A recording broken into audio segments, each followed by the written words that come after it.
Igualmente, exactamente lo mismo me pasaba con mi gran maestro José Guillermo García Valdecasas, que había muchas veces en las que, bueno, no yo, desde luego, sino es una casa de gente brillantísima, de grandes ingenios. No solo yo estaba perdido, sino que a lo mejor estábamos 10 doctores escuchando a nuestro rector, a José Guillermo García Valdecasas. Podíamos estar 10 doctores junto a la chimenea escuchándolo y ninguno tenía ni idea, por ejemplo, de lo que era una cola de Milano cuando se nos ponía a hablar de carpintería tradicional o de los edificios japoneses en madera o del acero pretensado o de la arqueología o de los materiales de construcción romanos, cosas muy precisas, muy recónditas para el hombre de letras medio que no sabe que le ponen huesos de albaricoque o de fruta al material de construcción del Panteón para que al fraguar la cal, cosas muy complicadas en las que estábamos completamente perdidos, pero que queríamos escuchar una y otra vez, o las explicaciones sobre música, por ejemplo, que queríamos escuchar una y otra vez hasta entenderlo todo, hasta que esos agujeros, hasta que esas heridas cicatrizasen por completo y hubiera una piel tersa de conocimiento. La repetición, desde luego, era la clave. Nunca nos cansábamos de escuchar una historia o un discurso o una locución de nuestro rector sobre una materia que ignorábamos. Y según íbamos oyéndolas más y más veces en diversas ocasiones con diversos objetivos y diversos motivos, esa materia era menos desconocida para nosotros, aunque debo reconocer que nunca lo llegó a ser, nunca llegó a ser tan conocida como lo era para nuestro maestro. Nunca llegamos a dominar una disciplina que nos explicara José Guillermo García Valdecasas con la misma precisión, con la misma claridad, agilidad incluso, con la que nos la explicaba José Guillermo García Valdecasas y con la fuerza con la que él la poseía. Porque aunque la explicaba admirablemente, a nosotros nos faltaban muchísimos elementos para trazarnos el mapa de aquel soberbio edificio que eran los conocimientos de José Guillermo García Valdecasas. Como yo he experimentado esto con mis grandes maestros, de no enterarme de nada y luego ir enterándome un poco más y un poco más, pues comprendo perfectamente a nuestros alumnos, a mis alumnos, que a lo mejor me están escuchando, ya lo digo, aunque les he dicho algo parecido en clase, a los que yo les hago discursos de este tipo, pero no saben, por ejemplo, lo que es un Rodrigón. Entonces yo les hablo de, por cierto, que vamos a ver lo que dice la Real Academia. Ya puestos, ¿verdad? Porque he dicho el Rodrigón del inglés. En sus explicaciones en sánscrito, en sus enseñanzas en sánscrito, tenían el Rodrigón del inglés. Bueno, pues... sí viene, vale. Rodrigón o tutor, curiosamente, claro, tutor, que es algo mucho más académico. Caña para mantener derecha una planta. Y también, en sentido coloquial, criado anciano que servía para acompañar señoras. Pero bueno, un Rodrigón es un tutor, un tutor. Y un tutor no es otra cosa que una caña para mantener derecha una planta. Bueno, tutor significa protector, en latín tutor, pero tutor tutoris, persona que ejerce la tutela, persona encargada de orientar a los alumnos en una asignatura, un curso, una práctica o un trabajo de investigación. Bueno, desde el momento en el que un profesor orienta a los alumnos en una asignatura, todos los profesores somos tutores y por lo tanto rodrigones.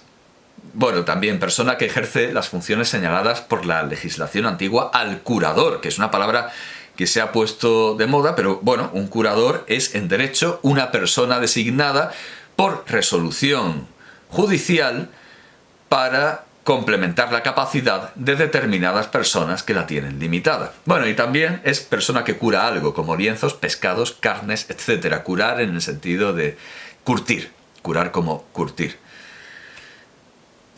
Yo entiendo perfectamente a mis alumnos, así que debo ser paciente con ellos, darles siempre lo mejor, aunque sepa que lo van a vomitar, que se les va a quedar muy poco, que a lo mejor se les queda un grano de todo un pan que he amasado para ellos.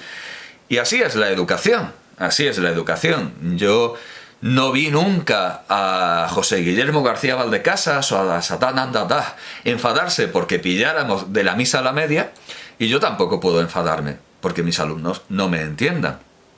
Tanto más cuando me escuchan respetuosamente y no como ocurriría con otros alumnos o con otras.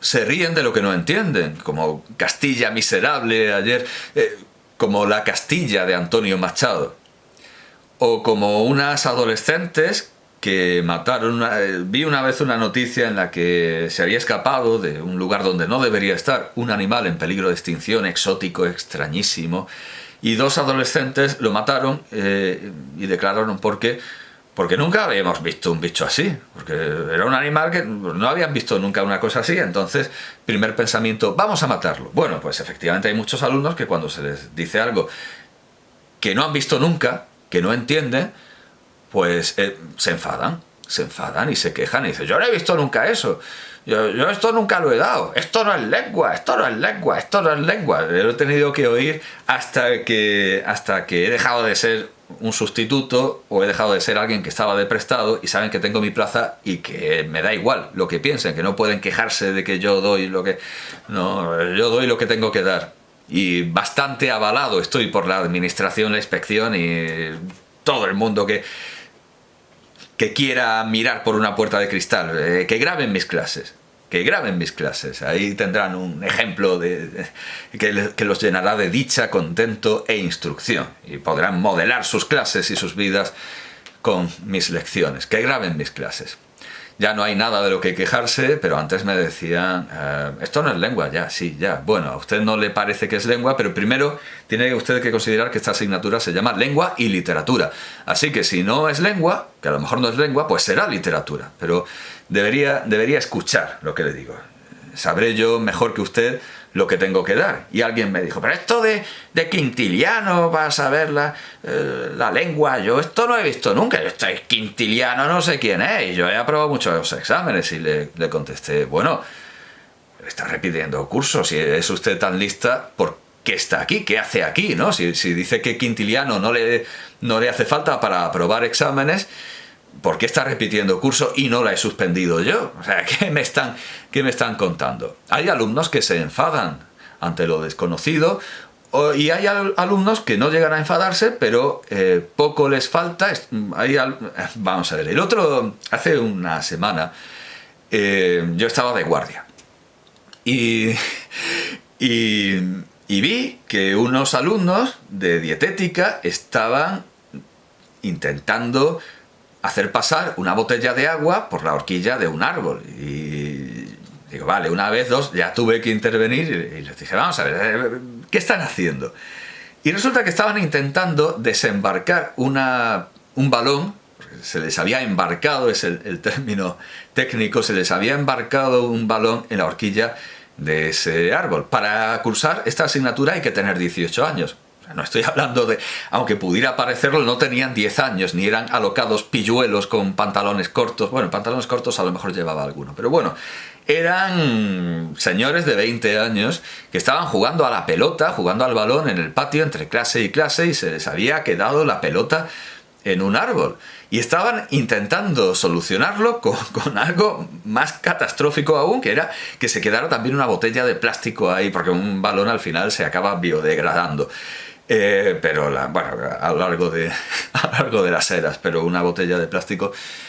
Y bueno, pues tuve que venir con una escoba para desembarcarles la pelota a los niños. Y luego volví, porque claro, me di cuenta de que estaban intentando arreglar un problema con otro mayor. Entonces volví a pasarme, me acerqué muy sigilosamente y les dije con un tono de voz, sin gritarles y de una manera, bueno, conversacional, les dije que estaban en un momento en el que el Estado todavía se preocupaba de ayudarlos, y el Estado estaba para ayudarlos, no para sancionarlos, para inspeccionarlos, para vigilarlos o para fiscalizarlos. Lo dije con menos palabras, pero aún así no me entendieron. Vi que me miraban con error, perdón, con un completo horror. No digo que fue un error hablarles en ese tono, porque su obligación es entenderme. Su obligación es entenderme y están en un instituto para entender ese tipo de discursos. Pero si se quiere, sí fue un error pedagógico, pero desde luego fue un horror para ellos, porque me miraban como espantados. ¿Qué dice este ser salido de la oscuridad? ¿Qué dice este hombre extraño? ¿En qué idioma? ¿En qué idioma nos está hablando? No me entendían. Había desde luego, una comunicación cortada, pues como si escribiera en una máquina de escribir sin tipos o sin cinta o sin papel. No había comunicación. No me entendían. Naturalmente yo soy un profesor, y además soy un profesor que está de guardia y que se ha cabreado por el asunto este de la estupidez de la pelota. Si les llega un igual a decirles que pidan ayuda al Estado cuando aún pueden hacerlo, porque los profesores estamos para ayudarlos, para bajarles la pelota del árbol, luego los funcionarios no estarán para bajarles ninguna pelota, sino para multarlos por no haber pagado un impuesto, por haberse retrasado. Los únicos funcionarios que seguirán ayudándolos serán los médicos, enfermeros, etcétera. Pero el resto de los funcionarios estará para sancionarlo. Bueno, sí, claro, la policía cuando denuncie, el sistema judicial, siempre que ellos sean denunciantes, pero aún así los sancionarán si no se presentan a declarar, aunque sea como denunciantes o aunque sean como testigos, les pondrán una multa. El Estado dejará de cuidarlos. Y era lo que les quería decir, pero no lo entendieron. Y me di cuenta de que no lo entendieron.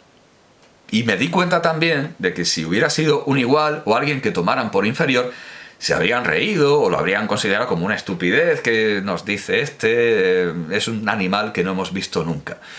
Es que no hemos visto nunca este animal. Hay que asumir esto. Y la manera de llegar al público, desde luego, por supuesto que es ir de lo conocido a lo desconocido. Siempre de lo conocido a lo desconocido. Pero hay que llegar a lo desconocido, no nos podemos quedar permanentemente como quiere el Estado en lo que ellos ya saben. En Twitter, en Twitch, en la televisión, en las noticias. El Estado quiere que lean las noticias, como si eso no lo tuvieran a mano. Lo que no pueden hacer con facilidad, aunque desde luego cuesta menos teclear Bach que dos chicas y una taza, lo que no pueden hacer es buscar lo que no conocen, y desde luego no van a buscar nunca las 4 letras de Bach, y escuchar horas y horas y horas de Richter tocando el clave o de las mejores interpretaciones de órgano con los mejores órganos de Europa. No lo van a hacer nunca si no saben quién es Bach. Y el instituto está para decirles quién es Bach, no para decirles quién es Ibai Llanos, como en el examen de selectividad de Murcia. Sale Ramón García, Ibai Llanos, Twitch. Eso ya lo tienen sin necesidad de ir al instituto. El instituto no está para eso. El instituto está para hablarles de lo conocido, efectivamente, pero para llegar a lo desconocido, para llegar a Bach, a Bernini, a Fellini, a Fritz Lang, a Helmut Newton, para llegar a Goya, que sea más que una calle o una estación de metro para el que viva en Madrid, o directamente la nada, más abisal para quien no vive en Madrid y no tiene una calle de Goya o una calle de Lope de Vega. Nosotros tenemos que ir a lo desconocido. Y desde luego, el enseñarles gramática con el último disco de Rosalía, Motomami, pues no va a funcionar. Un profesor recientemente ha hecho el ridículo más espantoso al presumir, al pavonearse en Twitter de que había puesto un examen en donde, con unas instrucciones, con faltas de sintaxis, pero todas las oraciones del examen pertenecían al disco Motomami. Algunas eran anacolutos, forzados por la rima, no eran desde luego un buen ejemplo para analizar, y al margen de provenir de un disco de una cantante de moda, que es como la Camela o como... si es que lo he estado comparando, que antes que... Ah, sí, como azúcar moreno, claro, alguien me ha citado azúcar moreno, yo creo que por esto de la dietética, que el azúcar moreno...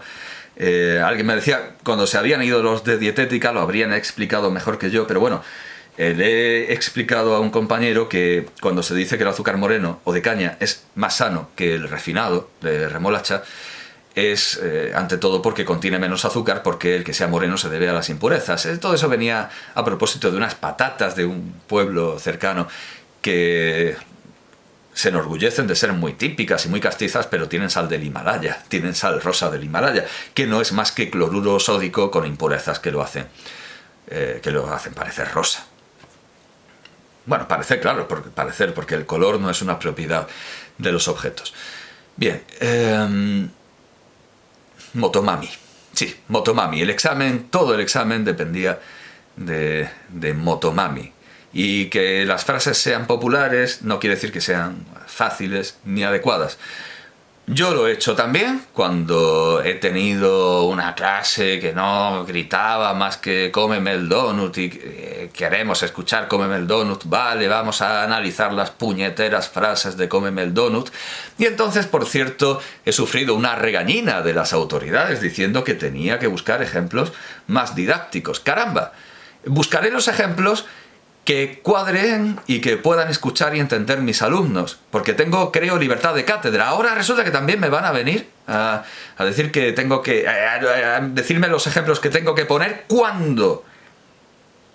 Al poner ejemplos del padre de Moratín, de Moratín padre, al ponerles fiesta de toros en Madrid, también me regañan porque dicen que en lugar de enseñar lengua les enseño poemillas. Me regañaron por analizar oraciones de fiesta de toros en Madrid, donde, por cierto, además descubrí un error común en las ediciones, que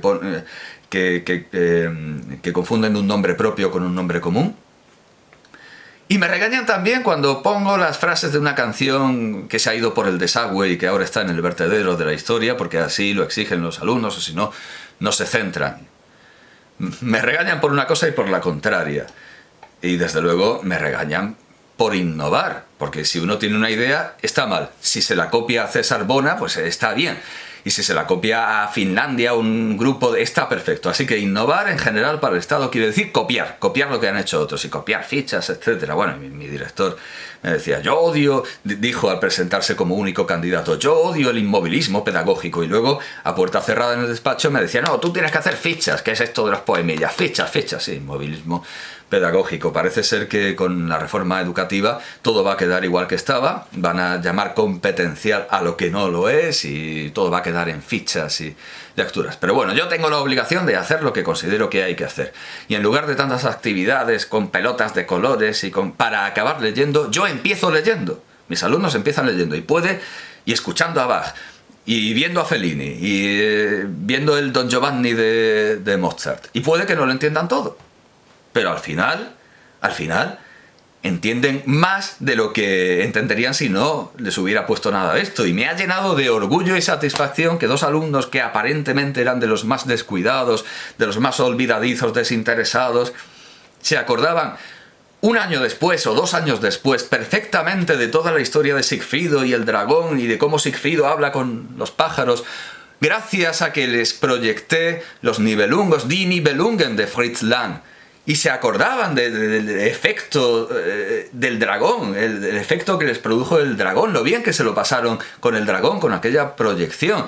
Así que mi sistema funciona, el de Pestalozzi no. Pestalozzi tuvo un hijo al que acabó consignando a otro docente normal y tradicional porque era analfabeto con 13 años. La pedagogía suiza no funciona, la mía sí, conmigo sí que se acuerdan de Sigfrido y del dragón y del pajarillo que habla con Sigfrido. Yo lo he conseguido, la pedagogía suiza no ha conseguido nada. Creamos en lo que funciona, como San Bonifacio cuando cortó el árbol sagrado de los sajones, esto es algo que amaba contar Freud. Los paganos eran prácticos. Cuando llega San Bonifacio y corta el árbol sagrado de los sajones y no le cae un rayo encima como castigo, pues los sajones se convierten al cristianismo porque han visto que lo suyo no funciona. Que llega San Bonifacio, acaba con el árbol y dice, traigo un Dios nuevo. Vale, pues ese Dios ha acabado con el nuestro, pues nos convertimos al cristianismo. Mi pedagogía funciona.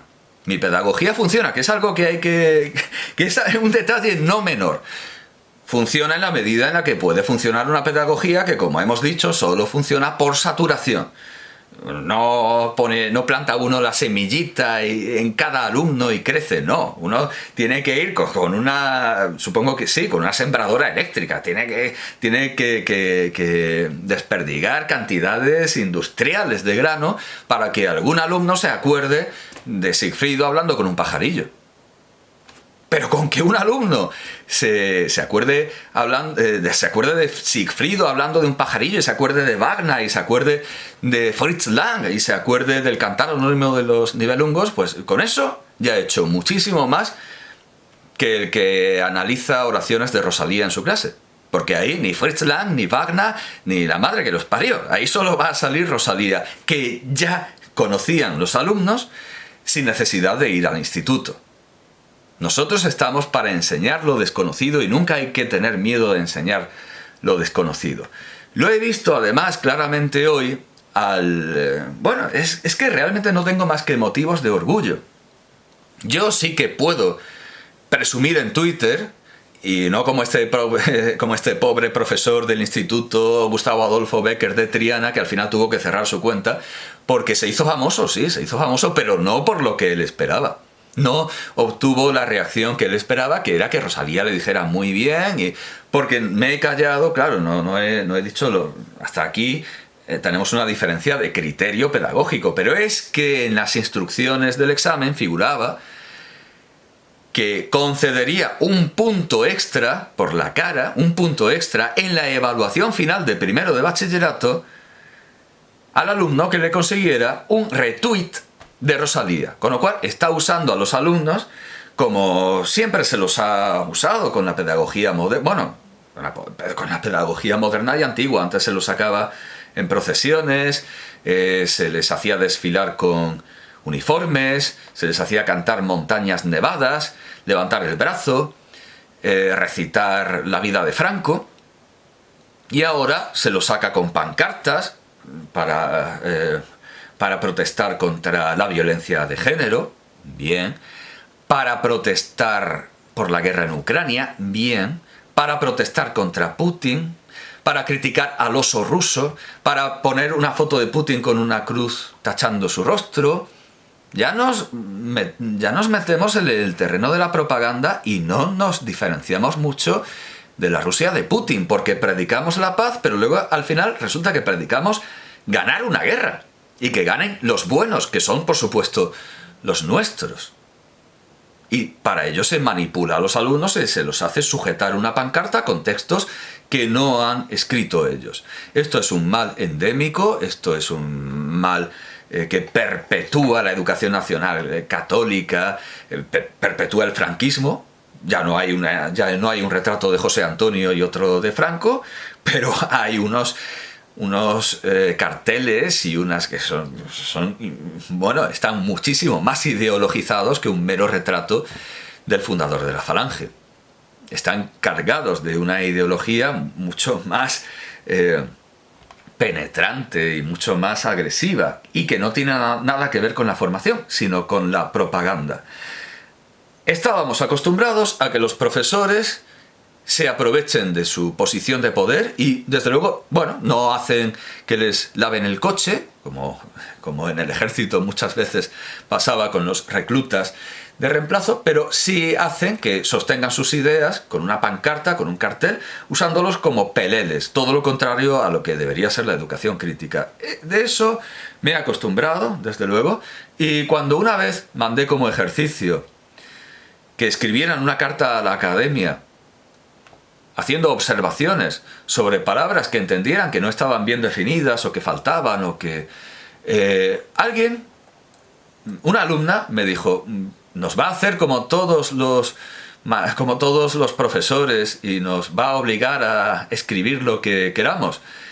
Y les dije, no, por supuesto ustedes escribirán lo que quieran, pero es cierto que la voluntad de escribir no es suya, sino mía, así que vamos a cancelar esta actividad, porque aunque yo les doy libertad de palabra, y ustedes pueden escribir lo que quieran, no escriben por su propia voluntad, y se están comunicando con elementos externos a la clase de una manera en la que yo no puedo obligarlos. Así que cancelé algo en un principio tan pedagógico y tan normal como escribir a la academia y aprender a escribir una carta correctamente, etcétera, etcétera, aunque responsabilizándose de... Porque me pareció un ultraje a su voluntad, ciertamente. Yo no estoy en un instituto para usar a mis alumnos para adquirir fama o para usarlos como altavoz de mis ideas. Yo no lo voy a hacer. Yo tampoco me voy a meter a condenar a mis compañeros que sí lo hacen, pero ya conocen mi opinión. Yo no estoy en un instituto para usar a mis alumnos como altavoces o como sujetapancartas o pegacarteles. Los alumnos tienen que tener su propia voluntad, sus propias ideas y su propia manera de enfrentarse y dirigirse al mundo cuando ellos quieran.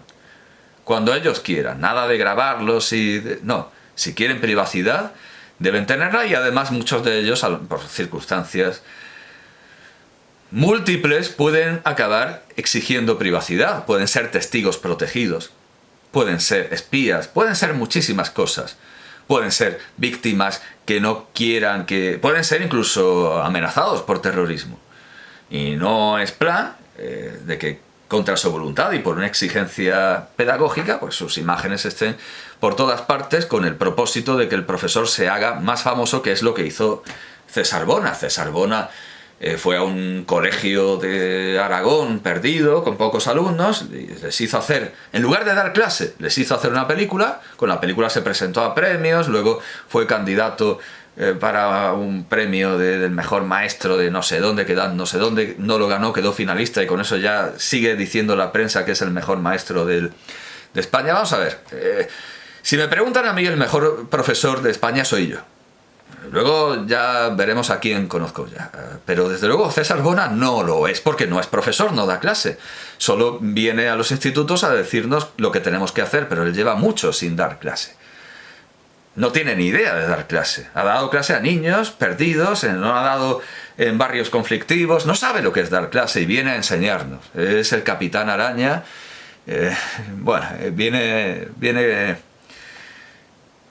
Viene a embarcar a todos y él se queda en tierra. Y en fin, consejos vendo que para mí no tengo. Bueno, eso es un ejemplo.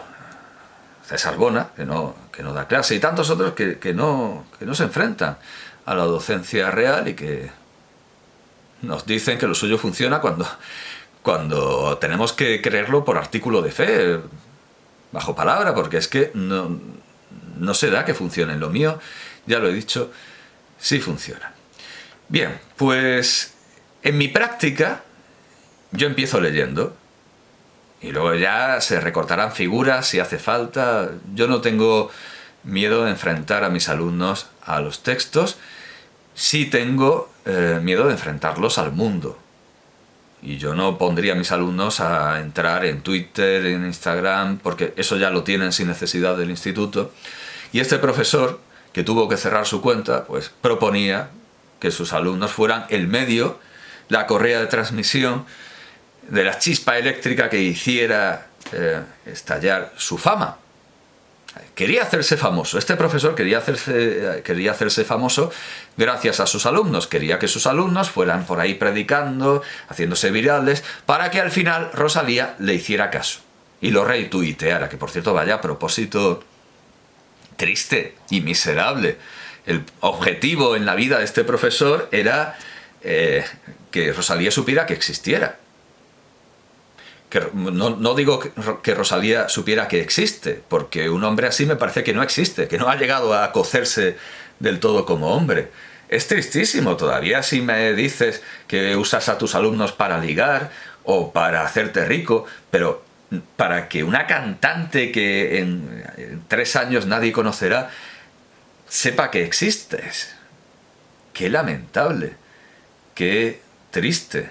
Y bueno, por supuesto, los compañeros que habitualmente dicen, qué chulo, qué chulo, qué actividad tan chula, qué actividad tan chula.